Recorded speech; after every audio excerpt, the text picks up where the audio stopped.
Welcome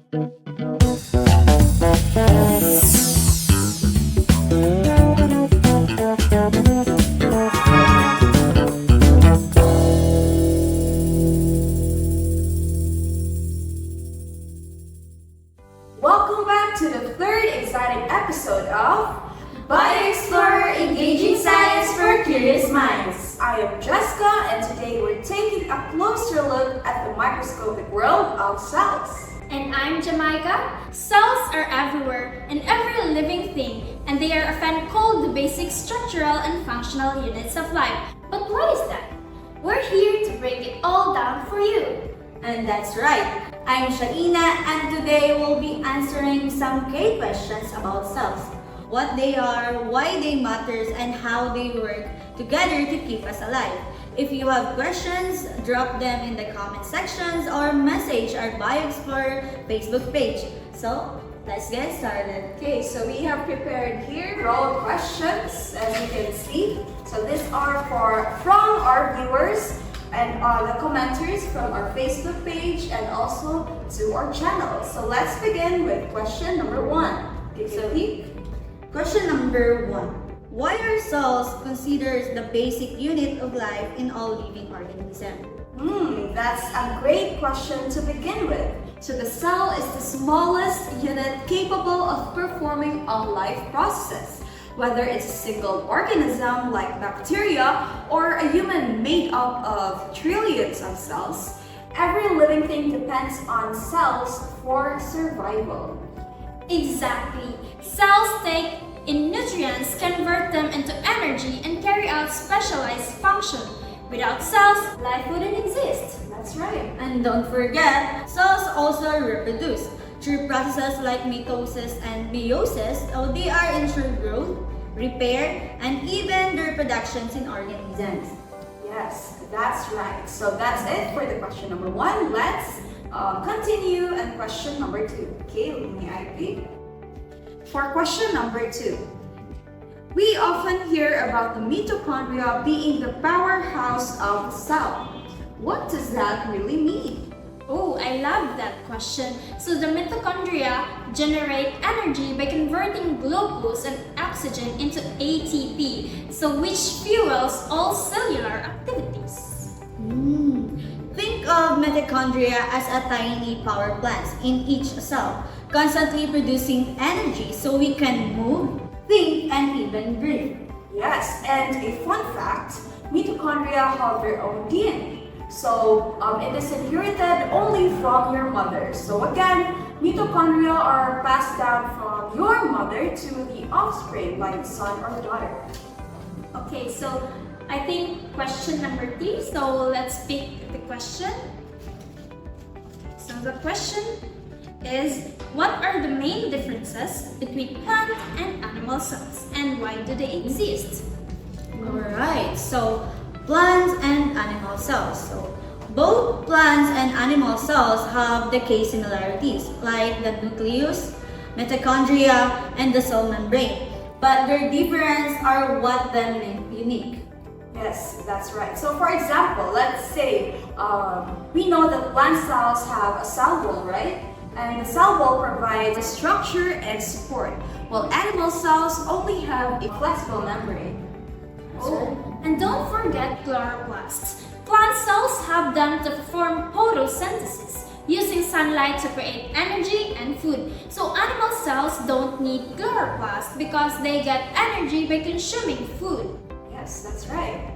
Okay, so the main difference again is that plant cells have cell walls, chloroplasts, and large central vacuole, while the animal cells lack those parts of the plant cells, while the animal cells just have centrioles and lysosomes instead.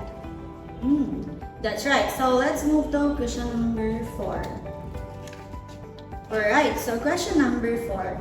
How do cells communicate with each other and why it is important?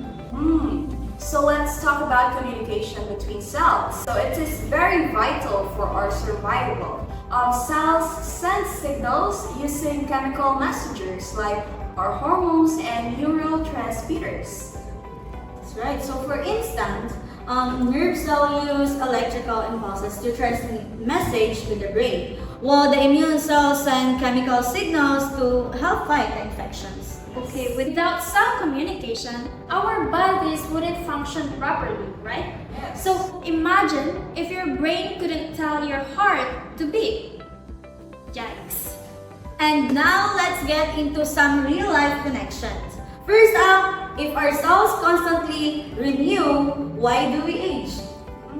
Okay, so aging happens because over time, cells accumulate damage from factors like stress, environmental toxins, and even genetics. So eventually, some cells lose their ability to divide properly. Yes, but good news. Healthy habits like eating well, exercising, and getting enough sleep can help keep our cells functioning longer. Okay? Do you do that? Sometimes. Yeah. So let's have question number 5. Okay, so the fifth question. How do lifestyle choices like diet and exercise impact our cells? So the food we eat gives our cells the nutrients they need. A balanced diet supports cell repair and energy production. And exercise, it increased oxygen supply to cells, improve the circulations, and even help prevent the cellular damage. So if you want to keep your cells healthy, we should stay active and also eat right. That's right. So let's go to question number 6. So how do our cells respond when we get sick, and what happens during recovery? Alright, so when we get sick, immune cells go into actions. White blood cells detect pathogens, attack them, and produce antibodies to fight infections. Yes, and during recovery, the new cells replace the damaged ones, and immune system creates a memory cells to recognize the same threat in the future. So I think that's why vaccines work, right? Yeah. So they train our cells to fight specific diseases before we get even sick. That's right. So I think it's the last question. Yes. Question number 7. So can you share some fun facts or surprising details about cells that might spark the curiosity? Fun fact. So let me think. Did you know that the human body has about 37.2 trillion cells?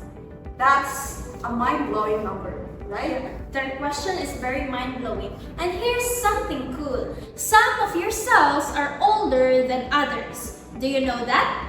While skin cells regenerate every few weeks, brain cells can last a lifetime. Here's another fun fact. Cells in the human stomach replace themselves every few days to protect against the acidic environment. So it talks about self-defense, right? That's a great fun fact, right? Yeah. So we've already shared some fun facts about today's topic, and I guess that's all for today. Yes, Any more questions? None?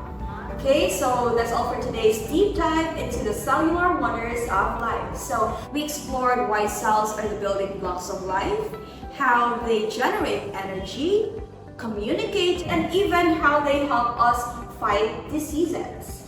Remember, healthy cells mean a healthy body. Taking care of them through good nutrition, exercises, and proper rest is key to overall well-being. So we need to rest well. Okay, rest Right. well. Yeah. So the next episode will be discussing the ecosystem and the intricate web of life. So make sure to tune in. So if you enjoyed this episode, don't forget to subscribe and leave a review and visit our website for more resources. Until next time, keep exploring. Bye. Bye!